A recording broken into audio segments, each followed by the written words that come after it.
IK is coming, یعنی عمران خان از coming, Imran Khan آ رہے ہیں، اور اس وقت خوفزدہ ہیں، ڈر میں بیٹھے ہوئے ہیں کہ کیا ہوگا جو ہی عمران خان جیل سے باہر آئیں گے۔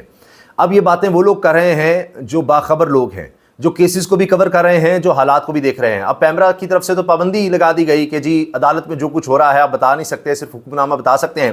تو اب یہ لوگ سوشل میڈیا کا سہارا لے کر ایک ایک بات بتا رہے ہیں۔ کیوں کہا جا رہا ہے IK is coming, Imran Khan آ رہا ہے؟ اور یہ بڑا مشہور جملہ ہوا، بلکہ یوں کہیں کہ ضرب المثل بن گیا، محاورہ بن گیا، کیونکہ گیم آف تھرونز دنیا کی سب سے زیادہ کامیاب سیریز جب آئی تو اس میں تھا ونٹر از کمنگ، یہ ایک جملہ وہاں سے نکلا۔ تو اب کہہ رہے ہیں جی عمران خان از کمنگ، اور کیسز تھے آج جناب تین۔ ایک تو کیس ہی خارج کر دیا گیا جو سب سے خطرناک کیس تھا، آرٹیکل 6 کا، غداری کا، بغاوت کا، آئین شکنی کا مقدمہ جس میں سزائے موت بھی ہو سکتی ہے، اور وہ کیس اڑایا ہے بلوچستان ہائی کورٹ نے۔ بلوچستان ہائی کورٹ کے چیف جسٹس بھی اس بینچ میں شامل تھے۔ یہ کیس بھی عجیب و غریب کیس تھا، اس لیے کہ اس میں کہا گیا تھا کہ جی عمران خان صاحب نے اسمبلیاں تحلیل کرنے کا کہہ کر آئین سے بغاوت، غداری کی ہے، آئین شکنی کی ہے، اس لیے ان کے خلاف یہ کیس بنتا ہے۔ اور اس میں جو درخواست گزار وکیل تھے وہ چونکہ قتل ہو گئے تھے، تو اس کے بعد اب ایک نئے وکیل صاحب اس کی پیروی کر رہے تھے عمران خان صاحب کے خلاف، اور جو وکیل صاحب قتل ہوئے تھے ان کا مقدمہ بھی، قتل کا مقدمہ بھی اس کی FIR میں عمران خان صاحب کو نامزد کر دیا گیا تھا۔ اب اندازہ لگائیے، ایک تو یہ معاملہ ہو گیا تھا، اور وہ وکیل صاحب تھے مقتول عبدالرزاق شر صاحب، انہوں نے پہلے درخواست دائر کی تھی، اب اس کیس کی پیروی کر رہے تھے امان اللہ کنرانی صاحب، یہ بھی ایڈوکیٹ ہیں، اور معاملہ تھا بلوچستان ہائی کورٹ کے چیف جسٹس ہاشم کاکڑ اور جسٹس شوکت رخشانی پر مشتمل 2 رکنی بینچ کے سامنے، اور انہوں نے اس کی سماعت کی۔ تو یہ تو جناب درخواست جو ہے یہ خارج ہو گئی ہے، لہٰذا آرٹیکل 6 والا معاملہ تو گیا۔ اور میں نے کو بتایا کہ وکیل کا قتل، اس کا مقدمے میں بھی عمران خان نامزد، ضلع شاہ میں بھی جناب عمران خان نامزد، ایسے کیسز میں ہیں کہ سر پیر نہیں، اور بڑے دنوں کے بعد یا کافی وقت کے بعد اس FIR میں کہا گیا کہ جی بیٹے نے نام ڈلوا دیا ہے، جی ایڈوکیٹ قتل ہوئے ہیں۔ وہ حالانکہ خاندانی دشمنی چل رہی تھی، اس کا تھا، سب کو پتا تھا، سب وہاں پر لوگوں کو پتا تھا، لیکن عمران خان کا نام ڈلوا دیا گیا تھا اس کیس میں بھی۔ تو یعنی یہ ایک ایسا کیس بن گیا جس میں 2 طرح سے عمران خان صاحب کے خلاف بہت ہی سخت طرح سے آگے بڑھنے کا امکان تھا۔ تو وہ معاملہ تو ایسے لگتا ہے کہ بالکل ہی ختم ہو گیا، اور اب chief justice Balochistan high court کے خلاف بھی لگتا ہے کہ اب اتحادی حکومت جو ہے وہ ایکٹیو ہو جائے گی کہ انہوں نے کس طرح سے یہ آرٹیکل 6 کا معاملہ جو ختم کر دیا۔ یہ تو بڑی خواہش تھی، مگر 2 اور مقدمات ہیں۔ سائفر کا جو صفر ہو گیا ہے، اور اس حوالے سے جناب 28 مئی اب فائنل ڈیٹ آ گئی ہے، 28 مئی کو فیصلہ آ جائے گا، فیصلہ سنایا بھی جا سکتا ہے، کیس مکمل ہو جائے گا۔ اور اس میں جناب چیف جسٹس اسلام آباد ہائی کورٹ عامر فاروق صاحب اور جسٹس گل حسن اورنگزیب، یہ دونوں اس کیس کی سماعت کر رہے تھے۔ پھر تیسرا کیس جناب عدت والا معاملہ ہے، اس میں بھی بڑی عجیب و غریب صورتحال ہوئی ہے۔ اب دونوں کیسز میں، یعنی سائفر والا ہو یا عدت کا معاملہ، اس میں جو مین وکیل تھے وہ ہی نہیں آ رہے تھے، اور عدت والے معاملے میں تو اتنی عجیب صورتحال ہوئی کہ 1 بجے تک جو کارروائی ہے اس کو ملتوی کیا گیا کہ جی پروسیکیوٹر جو ہیں رضوان عباسی، یا وکیل کہنا چاہیے، پروسیکیوٹر تو ایک اور صاحب تھے، اس کی بھی بڑی عجیب کہانی ہے۔ رضوان عباسی بڑے مہنگے وکیل سمجھے جاتے ہیں، اور سپریم کورٹ میں جب گئے تھے وہاں بھی بڑی رسوائی ان کو ملی تھی سائفر کیس میں۔ اب ہوا یہ کہ رضوان عباسی صاحب عدت کیس میں وکیل تھے خاور مانیکا کے، اور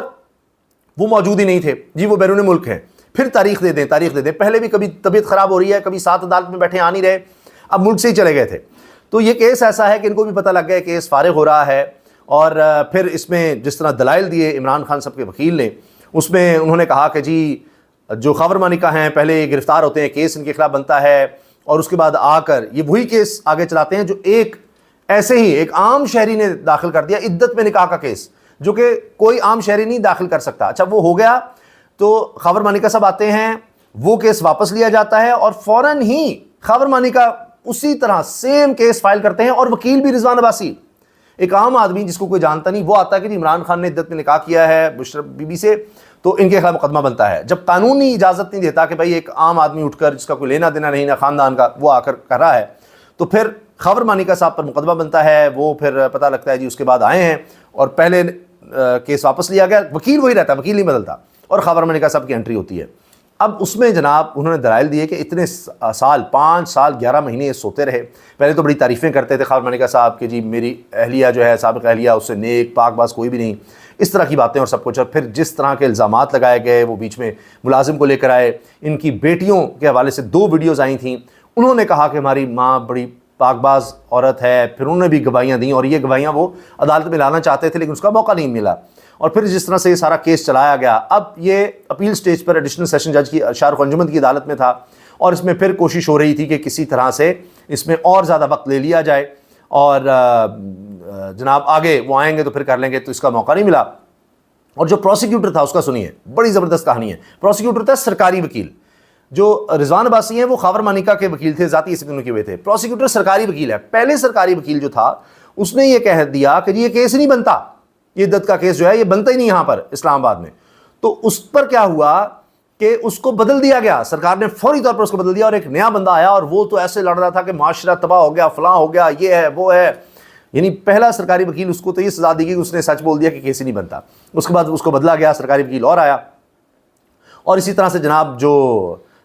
رضوان عباسی تھے وہ بھی نہیں پیش ہو رہے تھے۔ تو دوسری طرف جناب جس طرح سے کیس چلانے کی کوشش ہوئی اس میں نظر آیا کہ کیس فارغ ہو گیا ہے اور اب صرف بدنامی مقدر ہے خاور مانیکا صاحب کی، اور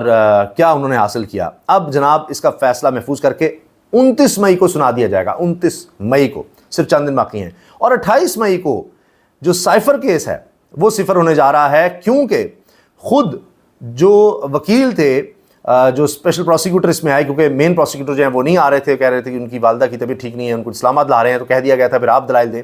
انہوں نے دلائل دیتے دیتے ایڈمٹ کر لیا کہ جی ہاں جی یہ ٹرائل فیئر نہیں ہوا، اور کہا کہ یہ کہہ رہے ہیں کہ دوبارہ ٹرائل کر لیں کیونکہ ٹرائل ہی ٹھیک نہیں ہوا۔ اب آ کر کیوں انہوں نے کہا، اس لیے کہ ان کو نظر آ گیا کہ یہ کیس فارغ ہونے جا رہا ہے سائفر کا، تو انہوں نے کہا جی یہ دوبارہ ٹرائل کے لیے بھیج دیں، اس میں غلطیاں ہوئی ہیں لیکن اس کا مطلب یہ نہیں آپ کیس ہی اڑا دیں، ختم کر دیں، آپ اس کو دوبارہ واپس بھیج دیں۔ تو جج صاحب نے کہا کہ جی اب یہ کیسے اس سٹیج پر کیسے ہو سکتا ہے؟ پھر یہ سوال اٹھے کہ جی یہ کیا 3 ہفتے میں آپ نے جس میں سزائے موت ہو سکتی تھی؟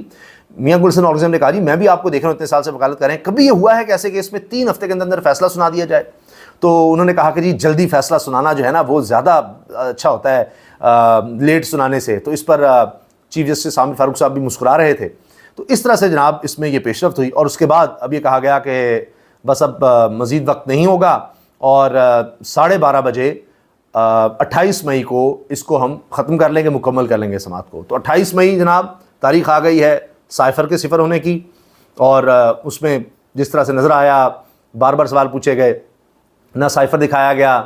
ایڈمٹ کیا گیا کہ جو کچھ عمران خان نے کہا وہ سچ تھا، پھر اس میں جو گواہان جس طرح سے سامنے لائے گئے وہ کس طرح فارغ ہوئے، کہ کبھی کہا جا رہا ہے جی آڈیو آئی تھی اس کا کیا ثبوت ہے، پھر یہ کہ جی فلاں کیمرہ مین ہے اس نے دیکھا عمران خان کو سائفر لہراتے ہوئے، تو سارے گواہان جو ہیں فارغ ہوتے نظر آئے۔ تو اسی لیے کہا گیا کہ جی دوبارہ آپ ٹرائل کرا دیں، دوبارہ پیچھے لے جائیں، یعنی کہ ختم ہی نہ ہو، پھر کچھ غلطی کریں گے پھر کہیں گے کہ جی نہیں دوبارہ کرا لیں، تو عمران خان کسی طرح سے باہر نہ آ جائے، کسی طرح ہم نے کیسز میں رکھنا ہے، اور اب نئے کیس بنانے کی تیاری ہے، اور اس میں کسی صحافی کو بھی ڈالنے کی کوشش ہو رہی ہے۔ تو ان کیسز کا جو بن گیا، جو اتنا سوچ سمجھ کر اتنے بڑے عرصے میں بڑے بڑے وکیل کر کے بنائے گئے تھے، بڑے مشورے کر کے بنائے گئے تھے، ان کا جو حال ہوا ہے، تو اگلے جو کیس ہوں گے ان کا اس سے برا حال ہوگا، اسی لیے ابھی تک نہیں بن پا رہے۔ اور جو ہی جناب یہ سارے کیس نظر آ رہا ہے کہ اب فارغ ہو رہے ہیں، تو پہلے ہی آپ نے دیکھا کہ نیب کیس میں توشہ خانہ والے میں تو ضمانت مل گئی، اب ان کیسز میں بھی رہائی عمران خان کی نظر آ رہی ہے، جو روز کور کرتے ہیں وہ تو کہہ رہے ہیں اس سے بہت پہلے ہی ہو جانا تھا، لیکن بہرحال اب 28 سائفر، 29 عدت کا کیس، اور 30 مئی کو تو عمران خان صاحب خود سپریم کورٹ میں پیش ہونا چاہتے ہیں نیب کیس کے معاملے میں، نیب ترامیم کیس کے معاملے میں۔